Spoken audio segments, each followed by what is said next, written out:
അപ്പോൾ ഇത് ബീട്രൂട്ടാണ് കേട്ടോ, ബീട്രൂട്ട് പൂരി. അപ്പോൾ ഇതുകൊണ്ട് നമ്മളൊരു അടിപൊളി ഐറ്റമാണ് ഉണ്ടാക്കാൻ പോകുന്നത്. ബീട്രൂട്ട് പൂരി ആക്കിയിട്ട് കുട്ടിക്ക് കഴിക്കാൻ പറ്റുന്നില്ല. അപ്പോൾ വേറൊരു ഐറ്റം നമ്മൾ ട്രൈ ചെയ്യാൻ പോവുകയാണ്. അപ്പോൾ അതിൻ്റെ ഇൻഗ്രീഡിയൻസ് ആണിത്. ഒരു ചെറിയ ഉള്ളി, പിന്നെ ഒരു വലിയ പൊട്ടാറ്റോ ചെറുതാണെങ്കിൽ 2 വേണം കേട്ടോ. പിന്നെ ഒരു ചെറിയ ഇഞ്ചി, പിന്നെ ഒരു പകുതിയോളം ചില്ലി.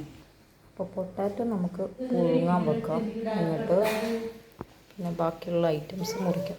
പിന്നെ നമ്മൾ ബീട്രൂട്ട് പൂരി ഉണ്ടാക്കിയത് ആദ്യം ബീട്രൂട്ടിനെ പുഴുങ്ങി അതിനുശേഷം മിക്സിയിൽ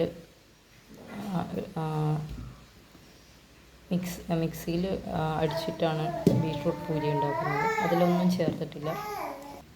അപ്പോൾ ഉള്ളിയും ഇഞ്ചി അരച്ചത് ഉണ്ട്, പച്ചമുളക്, പിന്നെ പൊട്ടാറ്റോ വേവിച്ച് അതിനെ ചതച്ചിട്ട് എല്ലാം കൂടി മിക്സാക്കി വെച്ചിട്ടുണ്ട്. ഇനി ഇതിലേക്ക് ബീട്രൂട്ട് പൂരി ചേർക്കാം. അപ്പോൾ ഇതൊരു വലിയ ബീട്രൂട്ടാണ്.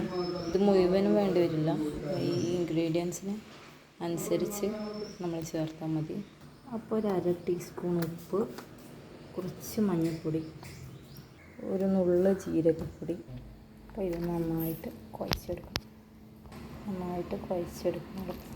അപ്പോൾ നമ്മളിത് മിക്സ് ഒരു കട്ട്ലറ്റ് രൂപത്തിൽ പരത്തി വെച്ചിട്ടുണ്ട്.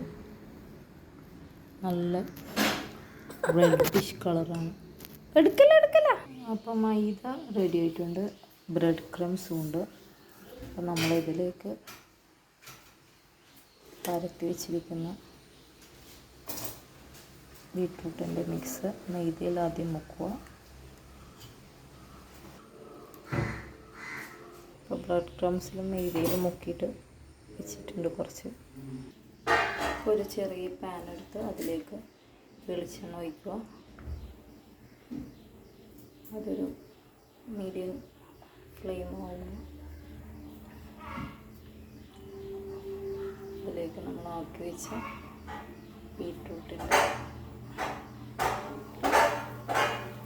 ഐറ്റം ലോ ഫ്ലെയിം ആക്കിയതിന് ശേഷം ഓരോന്നായിട്ട് വെളിച്ചെണ്ണയിലേക്ക് ഇടുക.